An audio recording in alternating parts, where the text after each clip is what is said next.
அந்த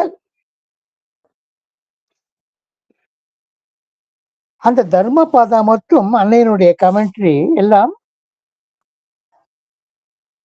பிரெஞ்சிலேயே பேசப்பட்டது. இன்று நாம் பார்க்க இருக்கும் இந்த 28ஆம் தேதி ஏப்ரல் 1929 அதில் அன்னை 3 கேள்விகளை பற்றி பேசுகிறார். முதல் கேள்வி, இறைவனிடம் ஒப்படைப்பது என்றால் என்ன என்று அந்த கேள்வி. இரண்டாவது, யோக ஆரம்பத்தில் பல்வேறு நூல்கள், நாவல்கள் போன்றவை படிப்பது, இதிகாசம், ராமாயணம், மகாபாரதம், பாகவதம், இதெல்லாம் ஒரு புறம். நாவல்கள், கதைகள் படிப்பது அதற்கு யோகத்துக்கு பங்கமா அப்படிங்கிற ஒரு சந்தேகம். மூன்றாவது, விதியை பற்றி. விதி என்று ஒன்று இருக்கிறது, ஆட்டி படைக்கிறது எல்லாரையும். அது உள்ளதா? விதி எல்லாரையும் ஆட்டி படைக்கும் என்பது தவிர்க்க முடியாது. உட்பட வேண்டும் என்றால், பொறுக்க வேண்டும் என்றால், make your way a pilgrimage அதில் என்றால் நமக்கு சுதந்திரமே கிடையாதா? இது இப்படி மூன்றாவது கேள்வி. இந்த 3 கேள்விகளுக்கு பதில் பார்ப்பதற்கு முன், போன வாரம் இறைவனுக்கு முன் நம்மை மறைத்து கொண்டு வேறு விதமாக தோற்றம் தரும் வகையில் ஒரு பாசாங்காக இருப்பதை பற்றி ஏதோ பேசினோம். அதை பற்றி மேலும் சில விளக்கங்களை கூறிவிட்டு மேலே செல்லலாம் என்று தோன்றுகிறது. அன்னை எப்போதுமே கூறுவார், மனிதனுக்கு என்ன ஆசை என்றால், ஆரம்ப யோகத்தில் வந்தவனுக்கும் அவன் என்ன நினைக்கிறான் என்றால், எக்ஸ்பிரஸ் வேகத்தில் ஓட்டமும் நடையுமாக, பரபரப்பும் படபடப்புமாக ஏதாவது ஒரு காரியத்தில் ஈடுபட்டு கொண்டே இருக்க வேண்டும். அப்படி ஈடுபட்டு கொண்டே இருப்பதுதான் எஃபிஷியன்சி, திறமைசாலி. காரியத்தை செவ்வனை திறமையுடன் செய்து முடிப்பவர் என்ற பெயர் கிடைக்க முடியும் என்றெல்லாம் ஒரு எண்ணம் நிலவுகிறது. அன்னை அதற்கு மாற்று கருத்தாக கூறுவார், நீ 10 நிமிஷம் பேச வேண்டும் என்றால்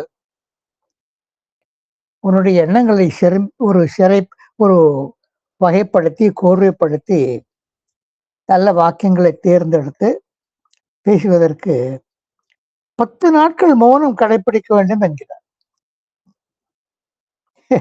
10 நிமிடம் பேச்சு, 10 நாட்கள் மௌனம் தேவை என்கிறார். ஆகையால் இந்த எண்ணம் நம்ம மனத்தை விட்டு சென்று விட்டால், நாம்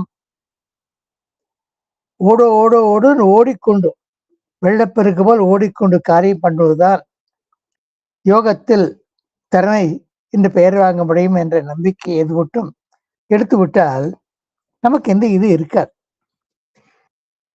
இது ஒரு புறம். இரண்டாவதாக நாம் இதையும் கவனிக்க வேண்டும். நம்ம உள்ளத்தில் பக்தி மட்டும் இருந்து விட்டால், பாசாங்கக்கோ ஒரு வேறு விதமாக நடந்து கொள்வது இறைவன் முன் ஏது எங்கே அதற்கு வாய்ப்பு? பக்தி இருந்து விட்டால் அது எல்லாவற்றையும் தனக்குள் இழுத்து கொண்டு விடும், இறைவனுடன் பணிவாக இருக்க வைக்கும். அந்த ஒரு பணிவைத்தானே அன்னையின் பிரார்த்தனைகளில் குழைவு, பணிவு, அன்பு, கனிவு, இறைவனிடம் ஒளிவு மறைவின்றி சமர்ப்பித்தல், இதெல்லாம் நாம் காண்கிறோம். ஆகையால் நமக்கு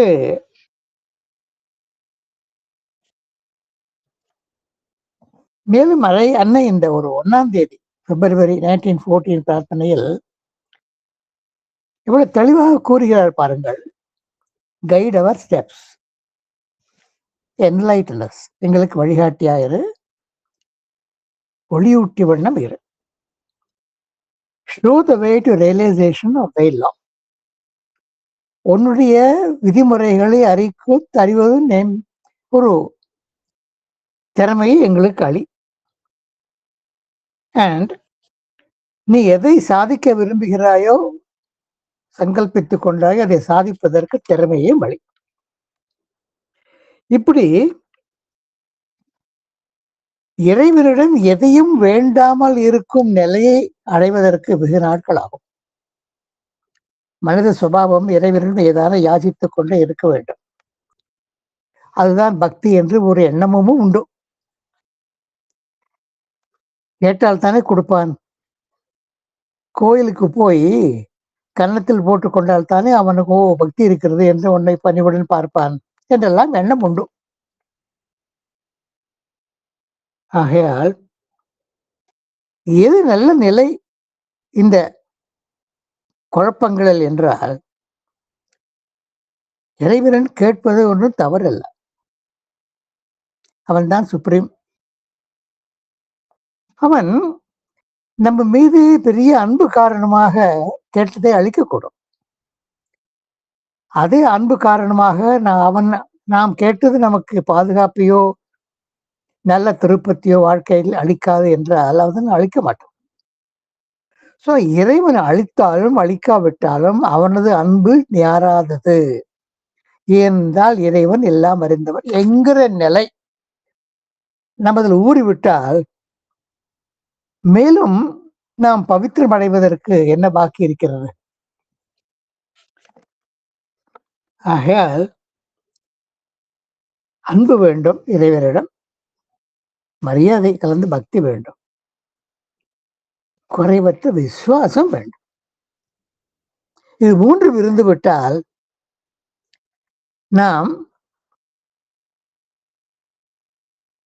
அகத்திலே ஒருவன் புறத்திலே வேறொருவனாக இருக்க மாட்டோம். அன்னை மீதுத்தானே கூறுகிறாய், give what you have, then give what you are, then give what you do. What you have முதலில், வாட் யூ ஆர் இரண்டாவது, வாட் யூ டூ அதற்கு பிறகு. இப்படி இந்த ஒரு தெளிவை உள்வாங்கிக் கொண்டு நாம் இன்றைய பிரார்த்தனை தலைப்புக்குள் போவோம். அன்னை கூறுகிறார், இறைவனிடம் ஒப்படைப்பது என்றால் அதுதான் யோகம். What is yoga? Yoga means union with the divine.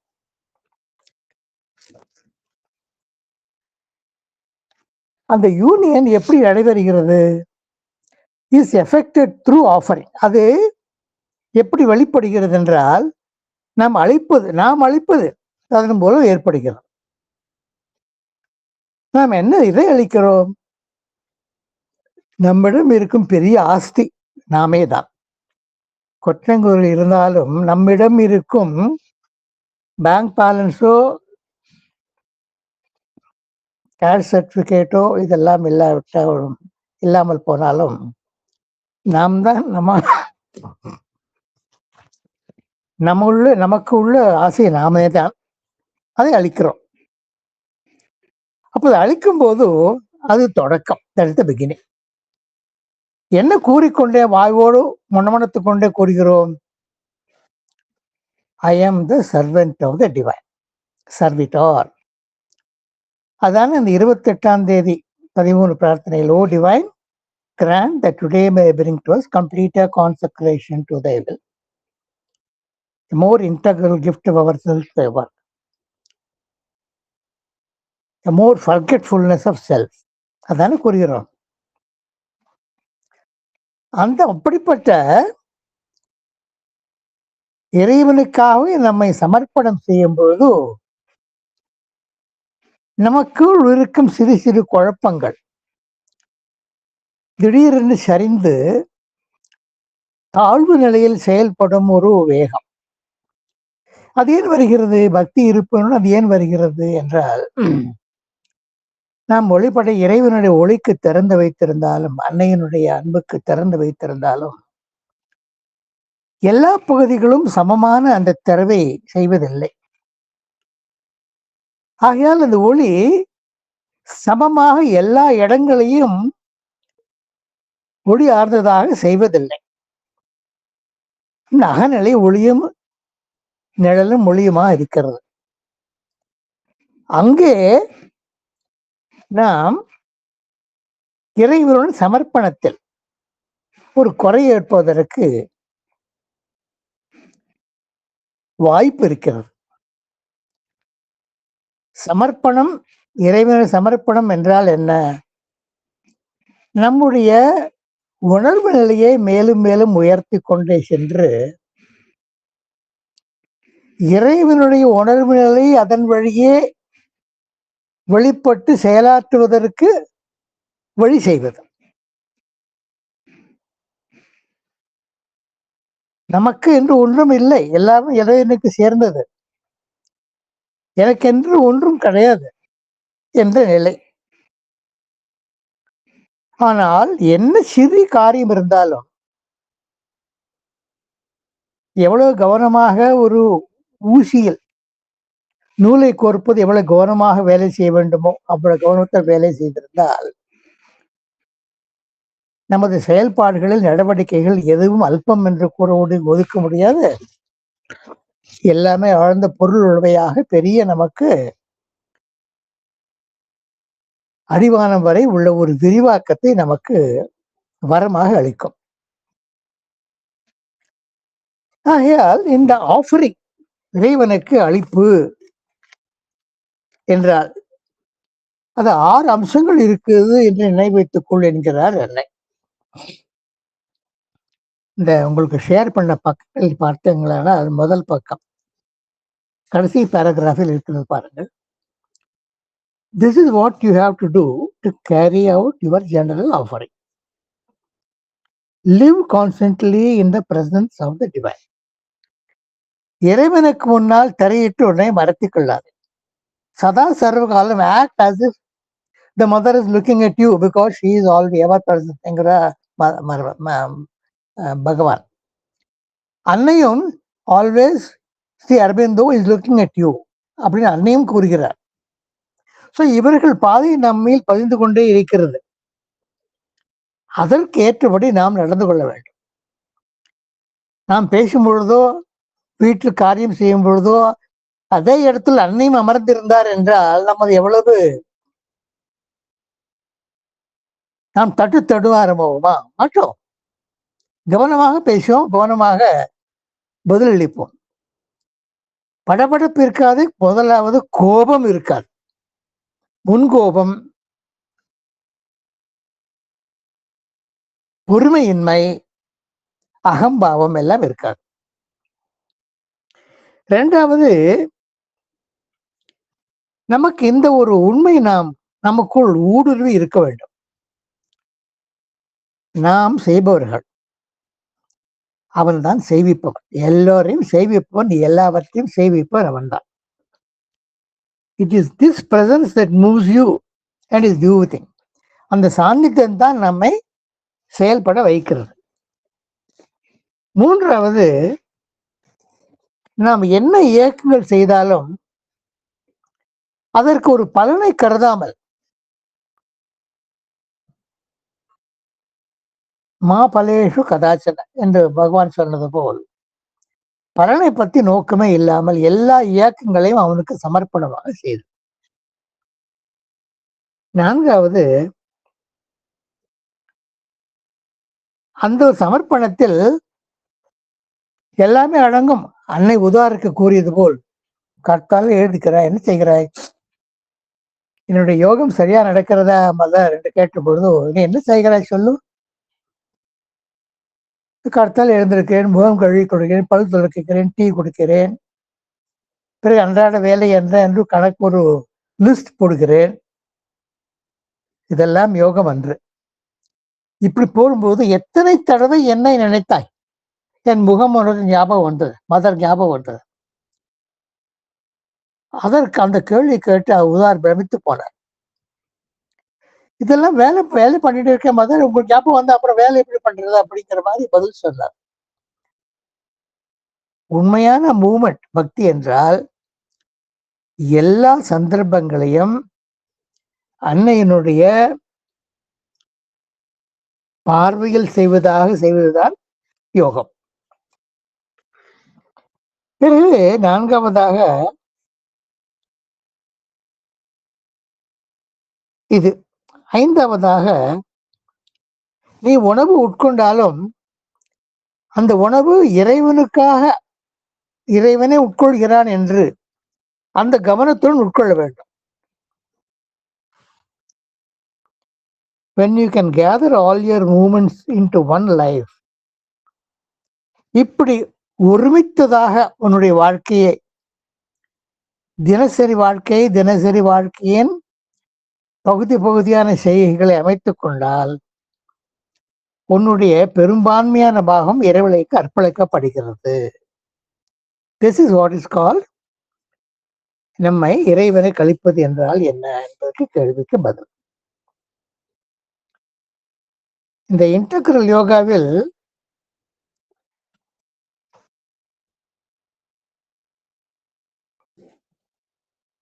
விலகி இருந்து குகைக்குள் சென்று சந்திக்காமல் இருந்து சாதிப்பது என்பது ஒரு நோக்கம் அல்ல, அது அடிப்படை அல்ல.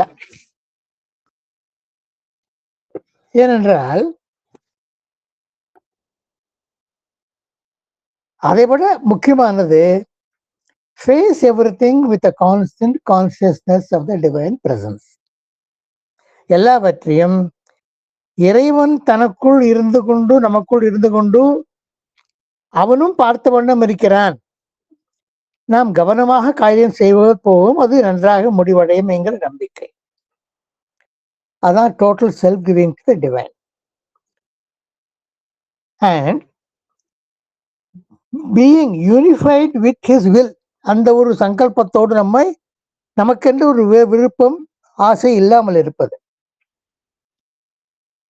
Then we can go forward in life and face any situation என்கிறார் மதர். அதை கூறிவிட்டு மேலும் வலுப்படுத்துவதற்காக நம்முடைய அகநிலை ஒளி, நம்முடைய சரீரத்தினுடைய அங்கங்கள், அம்சங்கள், தேவைகள், புற வாழ்க்கை நிலை, அதை பற்றி கவனம் செலுத்தாவிட்டால், நமது இன்னர் இல்லுமினேஷன் புறத்திலும் ஒளியை ஊட்டி அதை சுத்தப்படுத்தாவிட்டால் என்ன ஆகிறது? உலகம் அப்படியே விடப்படுகிறது. உலகம் அப்படியே விடப்படுகிறது. The world remains as it is. அதுதான் நல்லா சொல்லி போந்தார். என்ன சொன்னார்? தன்னுடைய முதல் பிரார்த்தனையிலேயே பகவானே, ஒவ்வொரு நாளும்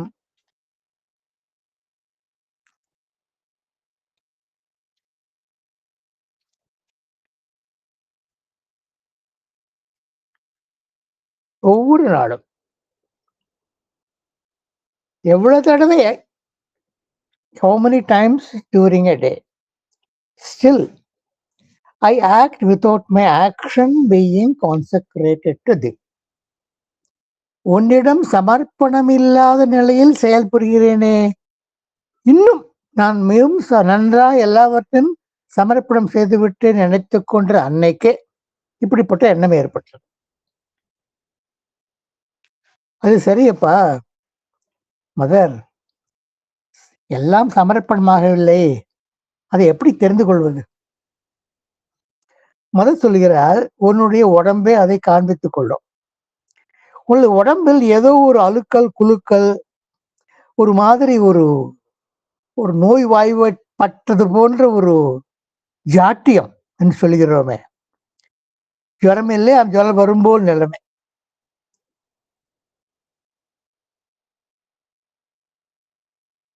அதுபோல் நிலைமை ஏற்படும். இதயம் பலவீனமாக இருக்கும், உற்சாகமற்று கிடக்கும். காத்தாயில் கடையில் வாங்கின கொத்தமல்லி கட்டு அதை ஆய்ந்து வைக்காவிட்டால் சாயங்காலத்துக்குள்ள அது வாடி போய்விடும். அதுபோல் வாடி போய்விடும். அப்படி இல்லாமல் இருப்பதற்கு நாம் என்ன செய்ய வேண்டும்? அந்த இன்னர் இல்லுமினேஷனை நாம் ஒவ்வொரு எவ்வளவு அறைகள் இருக்கின்றனவோ அவ்வளவு அறைகளும் ஏற்றி வைக்க வேண்டும். இஃப் யூ டூ,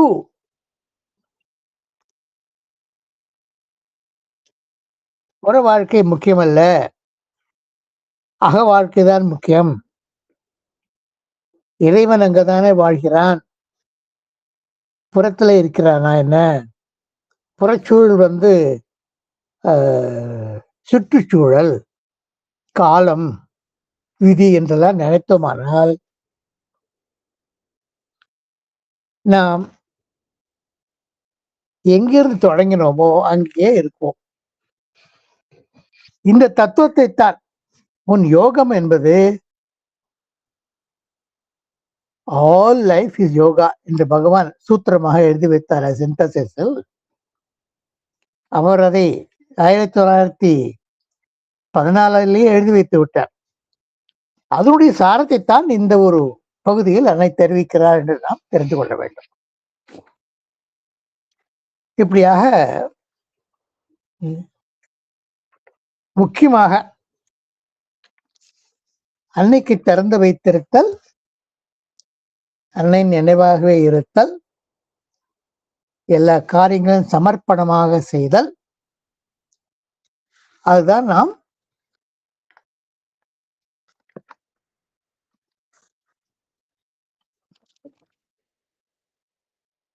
நம்மை இறைவனிடம் ஒப்படைப்பது என்பது. அப்பொழுதுதான் அது பூர்ணமாகிறது. இன்னொரு விஷயம் ஜாக்கிரதையாக கவனிக்க வேண்டும் என்றால், ஒரு தடவை செய்துவிட்டால் அது ஆயுசு பரியந்தம் இருக்கும் என்பதல்ல. இஸ் நாட் எல்ஐசியினுடைய இன்சூரன்ஸ் பாலிசி. ஒரு 30 வருஷம் 20 வருஷம் பாலிசி எடுத்தால் இந்த 20 வருஷத்துக்கு நமக்கு பாதுகாப்பு இருக்கு என்பது போன்றது அல்ல. அதுக்கு ஒரு எக்ஸ்பைரி டேட் உண்டு. அதுவும் அன்னை கூறுகிறார். இப்படி இன்றைய 3 ஐட்டங்கள் முதல் ஐயத்தை இப்படி தெரிந்து கொண்டோம். இவ்வாறு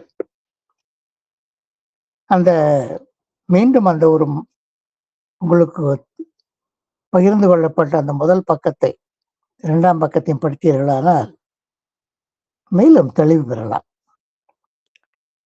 அடுத்த கேள்வி என்னவென்றால் ரொம்ப ஒரு சுவாரஸ்யமான கேள்வி. யோகம் செய்பவன் புத்தகம் படிக்கலாமா? யோகம் செய்பவன் பொன்னியின் செல்வன் படிக்கக்கூடாது, பார்த்திபன் கனவு படிக்கக்கூடாது, 3 மஸ்கட்டியர்ஸ் படிக்கக்கூடாது, கவுண்ட் ஆஃப் மான்டி கிறிஸ்டோ படிக்கக்கூடாது, விக்டர் ஹியூகோவின் லே மிசரபிளே படிக்கக்கூடாது என்று இருந்தால் நம் போன்றவர்கள் யோகத்துக்கிட்டே போக மாட்டார்கள். நல்ல வேளையாக அண்ணன் எப்படி சொல்லவில்லை, அரவிந்தன் அப்படி சொல்லவில்லை. ஒரு சமயம் நிரோத்பரன் அரவிந்தரிடம் கேட்டார், பிரபு சிட்னி ஷில்டனுடைய கொஞ்சம் எல்லாவற்றையும் வெளிப்படையாகவே பேசுவார்.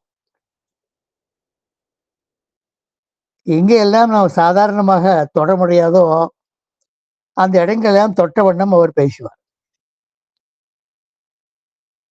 பிரபு, குரு சிட்னி ஷில்டன் நாவல் படித்துவிட்டு என்னை அதிலிருந்து விடுவித்துக் கொள்ள முடியவில்லையே. பகவான் சாந்தம் பதிலளித்தார், சிட்னி ஷில்டன் நாவல் படிப்பது தவறு என்ற எண்ணத்துடன் படித்தால் தான் இந்த விளைவு ஏற்படும். ஒரு நாவல் படிக்கிறதில் இருப்பது எவ்வளவோ அம்சங்கள் உண்டு. பிளாட் உண்டு, கதை உண்டு, விறுவிறுப்பு உண்டு, எக்ஸ்பிரஷன் உண்டு. ஒரு போக்குக்கு இன்னொரு போக்கு ஒரு மாதிரி இடைவெளி கொடுத்து நம்ம சுவாரஸ்யத்தை தூண்டும் ஒரு உத்தி உண்டு, அந்த உத்தி உண்டு. இவ்வளவு அம்சங்கள் கொடுக்கிற பொழுதும் அதையெல்லாம் பற்றி நீ யோசிக்கலாமே. அதை பற்றி யோசித்தால் நீ உன்னை பற்றி தாழ்மையாக எண்ணுவதற்கு இடமில்லையே. சிட்னி ஷில்டன் ஆண் பெண் கவர்ச்சி என்று மட்டும் அல்ல. கஜுராவோ சென்றால் அந்த சிற்பம் படித்தவர்கள் எவ்வளவு சிற்ப கலையில் கைதேர்ந்த நிபுணர்களாக இருந்திருக்க வேண்டும். அவர்கள் காமத்தால் உந்தப்பட்ட அந்த சிற்பங்களை எதிர்க்க முடியும். ஒரு தெய்வீக ஒரு காட்சியை, அதுவும் வாழ்க்கையில் அம்சமாகத்தான் இருக்கிறது. ஏனென்றால் உலகத்தில் குழந்தை பிறக்க வேண்டும் என்றால் அது தேவைப்படுகிறது அல்லவா? அது இல்லாமல் எங்கிருந்து குழந்தை பிறக்க போகிறது?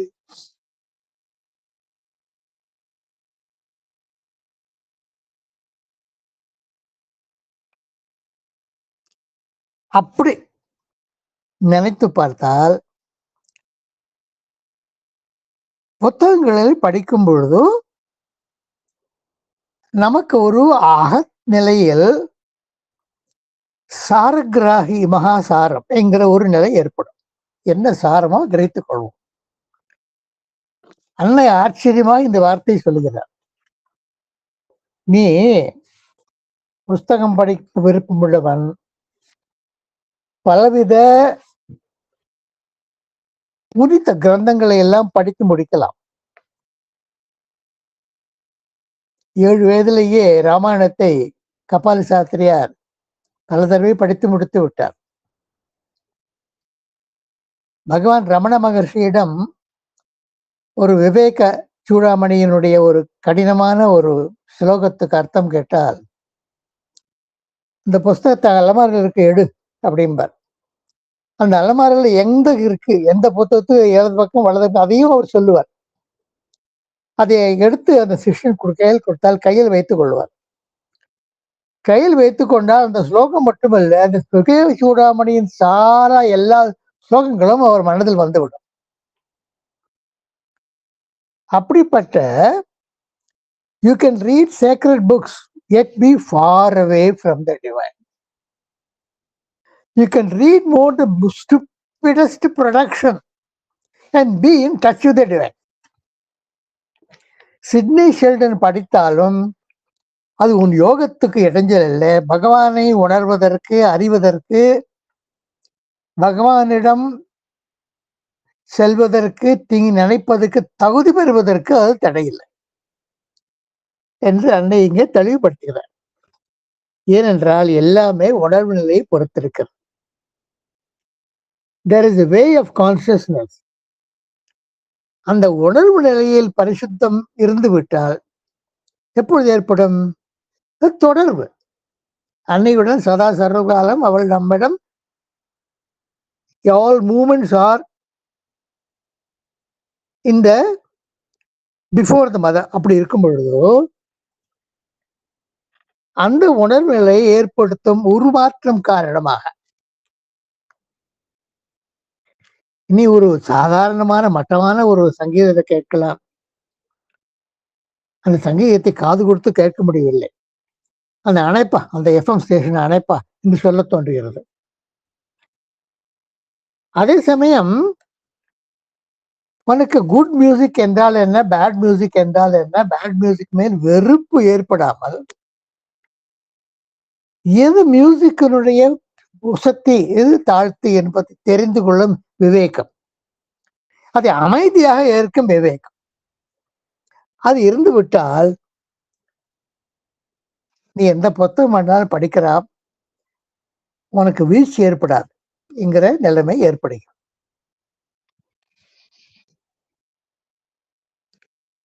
புத்தகமே படிக்கக்கூடாது என்றால் நாம் எல்லாரும் தவித்து போய்விடும். அது உண்மை அல்லவா? இன்று இறுதியான 3வது கேள்விக்கு வருவோம். விதி. விதி இருக்கிறது, அதுவும் தெய்வத்தினுடைய சக்தி என்கிறார் பிரபு. அதுவும் நாம் அதை குறிக்க மார்க் அண்டர்லைன் பண்ணி வைத்துக் கொள்ள வேண்டும். சாதாரண இயக்கங்கள் மூலம் சாதிக்க முடியாததை இறைவன் சில சமயம் விதியின் மூலம் சாதிப்பார் என்று கூறுகிறார்.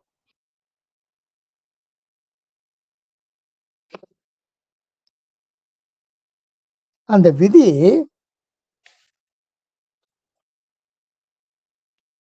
இதெல்லாம் சுதந்திரம் விதி சுதந்திரத்தை பறித்து விடுகிறது. இதெல்லாம் உண்மை அல்ல. சுதந்திரம், விதி ஏற்கனவே தீர்மானிக்கப்பட்ட ஒரு பாறாங்கல். இதெல்லாம் உணர்ச்சி, தெய்வீக உணர்வு நிலைகள் பல தளங்கள். மேலிடத்தில் இருப்பது பரமன், சுப்ரீம். அடிமட்டத்தில் இருப்பது அதே சுப்ரீம் தான், அது மேட்டர். இரண்டுக்கும் இருப்பதில் அவன் என்ன நிகழ வேண்டுமோ, எந்த காலத்தில் அது நிகழ வேண்டுமோ நிகழ வைத்து பரிணாம வளர்ச்சியை மேலெடுத்து செல்கிறான். இதுதான் சத்தியம். இதுதான் simple truth. In the plane of matter and on the level of the ordinary consciousness, you are bound to feel bound hand and foot. ஏனென்றால் நாம் இயற்கையின் மாறுதல்களுக்கு ஏற்ப, இயற்கையின் மாறுதல்களுக்கு கீழ்ப்படிந்து, இயற்கையின் மாறுதலுக்கு உட்பட்டு நடக்கிறோம். ஆனால் அந்த உணர்வு நிலையில் நாம் தீண்டப்பட்டு விட்டால் நமக்கு அந்த ஒரு சுழற்சியிலிருந்து விடுதலை அடைகிறோம். We get out of the cycle of karma into a divine movement. நம்ம கர்மா நடக்க வேண்டி நடந்தாலும் அது தெய்வத்தினுடைய ஏற்பாட்டினால் நடந்தது என்பதாக இருக்குமே தவிர வேறு விதமாக இராது. அமுதா சென்னைக்கு மேல் படிப்புக்காக சென்றார். அப்பொழுது மேல் படிப்புக்காக சில பணத்தை பகவான் அளித்தார் அவருக்கு. அதை கொடுத்து விட்டு இந்த புத்திமதியை வழங்கினார். எத்தனை சந்தர்ப்பங்களில் உன்னால் சாட்சியை போல் இருக்க முடியுமோ அப்படி இருந்துவா என்று கூறினார். அது என்ன சாட்சியை போல் இருப்பது என்றால் என்ன? நீ சென்னையில் உனக்கு உறவினர் இருக்கலாம், உன்னுடைய வீட்டில் உன்னுடைய பெருமை இருக்கலாம், நீ பணக்காரனாக இல்லாமல் இருக்கலாம். அவர்களோ பெரிய பணக்காரர்களா இருப்பார், 2-3 கார் வைத்துக் கொண்டிருக்கிறார்கள், ரத்தன கம்பளம் வீட்டில், பெரிய அல்சேஷன் 2-3 நாய் எல்லாம் இருக்கலாம். அதெல்லாம் ரைட்டு.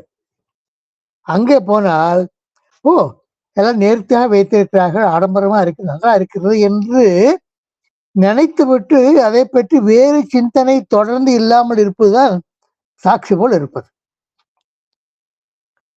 நாம் பஸ்ஸில் போய்கொண்டிருக்கும் பொழுது, இல்லை ரயில் வண்டியில் போய்கொண்டிருக்கிறோம், ஒரு ஊருக்குள் ரயில் வண்டி நுழைகிறது. ரயில் வண்டி மேல் இருக்கிறது, கீழே அந்த ஊர் இருக்கு. அந்த ஊரில் அப்போது ஒரு தெருவில் ஒரு டாக்ஸியும் ஒரு ஆட்டோ ரிக்ஷாவும் கிரீச் என்று பிரேக் போட்டு மோதி கொண்டால் நாம் அதையை நினைத்து கொண்டிருக்கிறோம். நாம் வண்டிக்குள் இருக்கிறோம். நமக்கும் அதற்கும் எவ்வளவு இடைவெளி இருக்கிறது? பார்த்து விட்டு அந்த நிமிஷத்தோடு மறந்து போய்விட்டது. அது பற்றி சம்மந்தம் இல்லை. நாம் அவர்களுக்கு சரிபார்க்க பாருமா, டயருக்கு ரீப்ளேஸ் பண்ண போகிறோமா, ஆஸ்பத்திரிக்கு விட்டு செல்ல போகிறோமா, அதெல்லாம் ஒன்றும் இல்லை. இப்படி இதுதான் யோகம். யோகம் இந்த ஒரு பக்குவத்தை, how to remain detached, how to remain within yet remain detached. புயலினுடைய மத்தியில் the eye of the storm என்பார்கள். அங்கே காற்றே இருக்காது என்றும் சொல்வார்கள். அங்கே இந்திரனுடைய மாத்தலி ரதத்துல இருக்கும், அங்க போக முடியுமா? அது ஐ ஆஃப் த ஸ்டார்ம் போக முடியுமா? ஆனா அதுதான் உண்மை. அப்படி போல் we can remain calm even in the eye of the storm.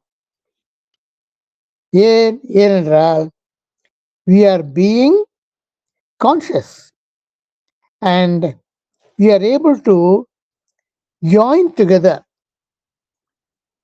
with people who are similarly conscious. இந்த ரெண்டும் சேர்ந்து மேல்தளத்துக்கு செல்கிறது. மேல்தளத்திலிருந்து அந்த மேல்தளத்தினுடைய சாரத்தை கீழே இறக்கி நமக்கு திரும்பி கொடுக்கிறது. அதை வாங்கி கொண்டு மேலும் முயல்கிறோம். ஏனென்றால் நமது ஏறும் பணி முடிவடைவதில்லை, அது தொடர்கிறது. இப்படி ஏறும் பணியும் இறக்கும் பணியாம இந்த சாவித்திரி இது கூறுகிறார் அல்லவா,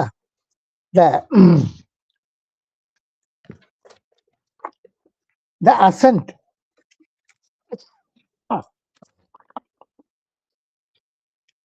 awaiting the ascent beyond the world, awaiting the descent the world to save இது கூறியார் அல்லவா? 319 பக்கம், வரி 97 98. அதைத்தான் வேட்டி இருக்கிறது. அதை நம்மை ஒரு குரங்கு பொடியாக பிடித்துக் கொண்டு வைத்திருப்பதில்லை. அதனுடைய தீண்டுதல் இருந்தாலும் தீண்டுதலுடைய தாக்கம் நம்மேல் படாமல் நம்மால் வாழ முடியும். இதுதான் இந்த ஒரு, அது எது துணை செய்கிறது? நாம் நமது உணர்வு நிலையை தூய்மைப்படுத்திக் கொண்டு இறைவனுடன் அதை பொருத்தி விட்டால் நமக்கு அந்த திறமை நம்மளிடம் வந்து சேர்கிறது. இதுதான் இன்றைக்கு வால்யூம் 3 1929 28 ஏப்ரல் மாதம் அந்த ஞாயிற்றுக்கிழமை அன்று திலீப் குமார் ராய் வீட்டில் கேட்ட கேள்விகளுக்கு அன்னை அளித்து விளக்கங்கள். இனி நீங்கள் உங்களுடைய சந்தேகங்களுக்கு ஏதான இருந்தால் கேட்கலாம், ஏதான விளக்கங்கள் தேவை இருந்தால் கேட்கலாம். Thank you very much sir. இந்த போர்ஷனை with the touch of prayers படிக்கிறது இன்னும் ரொம்ப ஸ்ட்ராங்கான இன்ஃப்ளூயன்ஸ் எங்களுக்கு மேலே கொடுக்குது. அதோட நிரோத்பரன் பகவானை கேட்கறதும், I not able to fix my mind, bring my mind out of that அப்படின்னு கேட்குறாரு. இது மாதிரி எல்லாம் அந்த சாதகர்கள் தங்களுடைய உணர்வின் எவ்ரி திங் கேட்டிருக்காங்க, பதில் வாங்கிட்டு இருக்காங்க. இதெல்லாம் பெரிய கைடன்ஸ் நமக்கு. அந்த இவரும் நாங்க பியர்சன் படிச்சோம், ரிச்சர்ட் பியர்சன். அவர் என்ன சொல்றாரு, எங்கிட்ட கொஞ்சம் நான் சில தப்புகள் இருந்தது, அத எனக்கு அதை கொடு அதை மதர்கிட்ட சப்மிட் பண்ணி டிரான்ஸ்ஃபார்ம் பண்ணிக்கிறதுக்கு தெரியல. அந்த ஒளியில நான் அதை அமுக்கி வச்சுட்டு இருந்தேன். And that led to a problem. ஜெனினா அதை கியூர் பண்ணாங்க அப்படின்லாம் சொல்றாரு. இந்த ஒவ்வொருத்தரும் மதரோடையும் பகவானோடையும் எவ்வளவு துல்லியமா பேசியிருக்காங்கிறதும், மதர் எவ்வளவு ஒரு ரொம்ப ஒரு considerate guidance. No you should not do தட்லாம் இல்லை, பட் இதை இப்படி செய்யணுங்கிறது ரொம்ப அருமையா இருக்கு சார். தேங்க்யூ. அந்த பியர்சனுக்கு யாரு கற்றுக் கொடுத்தாமா? ரிச்சர்ட் பியர்சனுக்கு அடுக்க வைத்துக் கொண்டிருந்தார் ஜெனினா. ஓகே.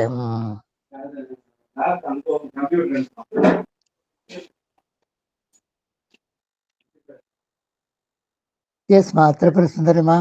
நமஸ்காரம் சார். சார் எனக்கு இங்க சொன்ன எல்லா விளக்கமும் ரொம்ப அழகா புரிஞ்சுது சார். ரொம்ப நல்லா இருந்தது. அதாவது எந்த நாவல் படிச்சாலும் அந்த state of consciousness only counts அப்படிங்கறது ரொம்ப நல்லா அழகா சொன்னீங்க.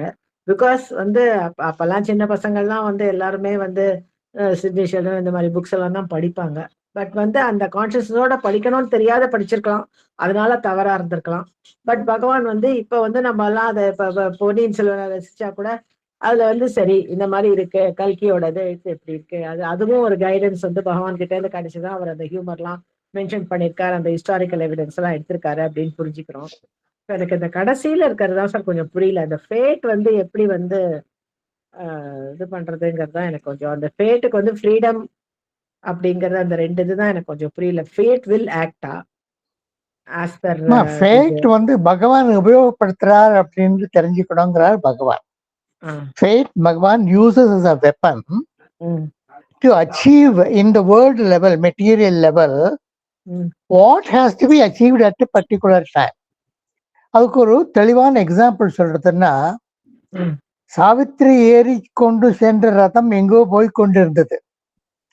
ஆனால் எந்த கானகத்தில் சாவித்திரிவான் வாழ்ந்து கொண்டிருந்தானோ அந்த கானகத்தில் செல்ல தொடங்கிய பிறகு அது சற்றே வேறு விதமான பாதையில் செல்ல தொடங்கிய.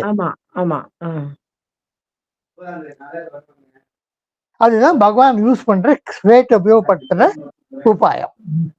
அதாவது அவ அந்த சைடு பார்க்கல அப்படின்னா பகவான் தேரை திருப்பினார். இல்லாட்டா அவரு குதிரை லகான் இழுத்துன்னு வேற எங்கேயாவது போயிருப்பாங்க. அப்புறம் அந்த ஹார்ட் அப்படியே கரெக்டா அப்படி டர்ன் ஆகும். Otherwise she took the dream இது சீன் மாதிரி எடுத்துண்டா அப்படின்னு ட்ரீம் மாதிரி எடுத்துண்டா. அந்த இப்போ ஆனா வந்து அது வந்து அவளை வந்து கரெக்டா டச் இன் டைம் அப்படின்னு சொல்லிட்டு ஆமா, சொல்லுவாரு. Touch in time. ஆனா அதே ஃபேட் தான் அவரையும் வந்து பிரிச்சு கொடுத்து அப்புறமா ஷி பிரிங்ஸ் இம் பேக். அந்த ஃபேட் வந்து அதான் பகவான் முடிக்கச்சு ஃபேட்டுன்னு முடிச்சாருன்னு சொல்லிட்டு தானே நிரோத் பிரான் சொல்றாரு. முடிக்கச்சே அந்த ஃபேட்டு தான் வந்து பகவான் எழுதின லாஸ்ட் லேட் இது அப்படின்னு சொல்றாரு. அந்த ஃபேட் வந்து சாவித்திரி சத்தியவான் காலங்காலமாக ஒன்றாக தம்பதிகளாக இணைந்தவர்கள். அந்த சத்தியவானுக்கு இந்த ஜென்மத்துல குறைச்ச ஆயுள் என்று விதிக்கப்பட்டது.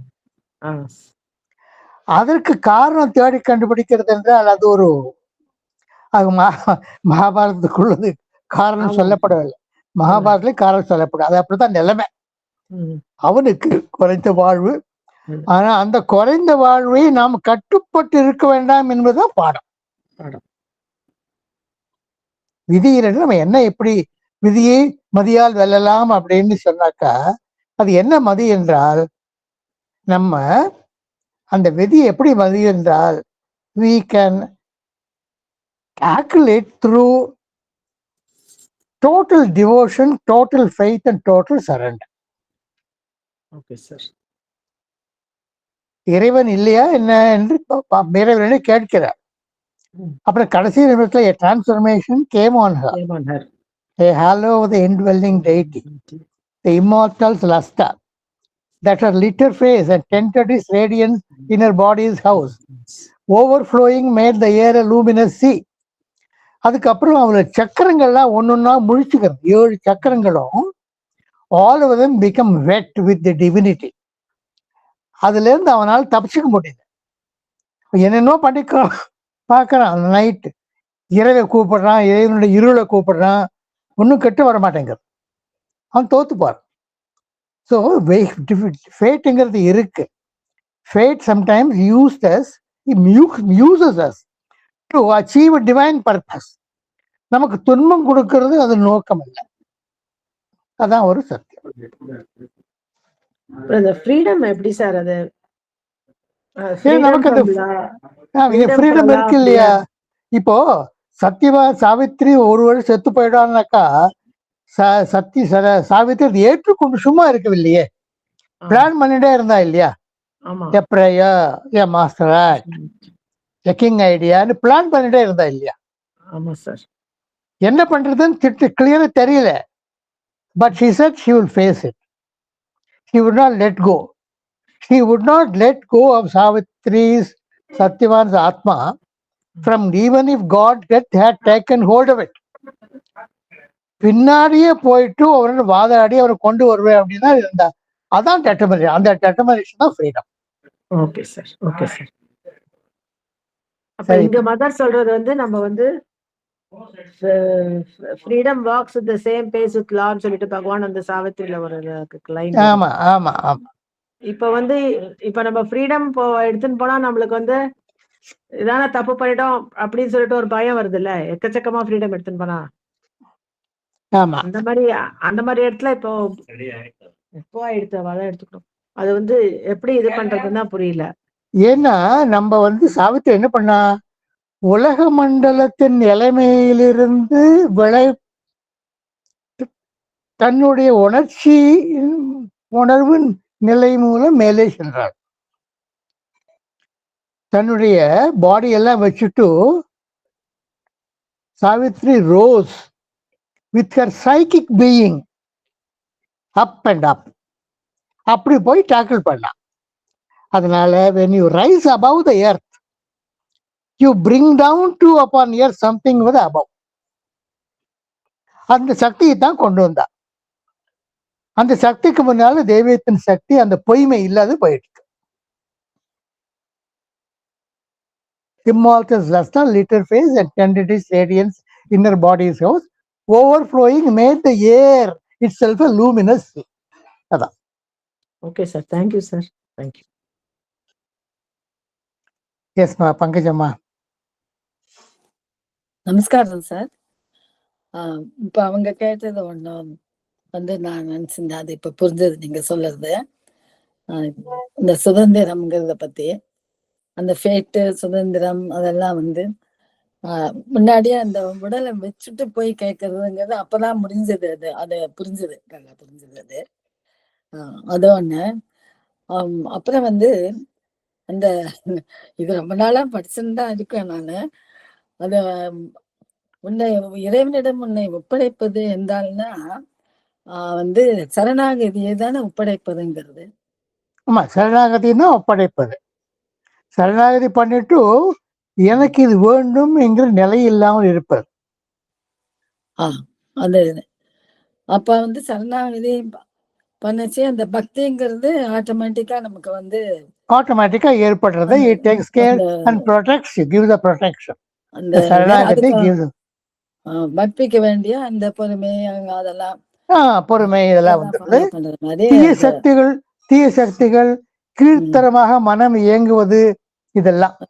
அதெல்லாம் விபீஷணன் ராமன் கிட்ட வந்த போது ராவணனை பழி வாங்கணும், 15 டேஸ்க்குள்ள அவனை கொன்னுடணும்.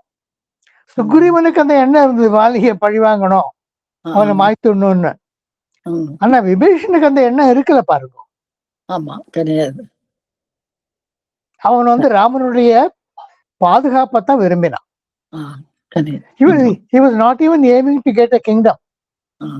ராமர் சொன்னா ஒருவேளை இருக்கலாம், அந்த ராட்சசனுக்கு ராஜ்யத்து வேலை ஆசை இருக்கலாம். ஓகே, அதெல்லாம் வேற விஷயம். பட் இப்ப வந்து எதுக்கு வந்திருக்கான்? இப்ப today he wanted protection because Ravana said don't stand before me, you get out.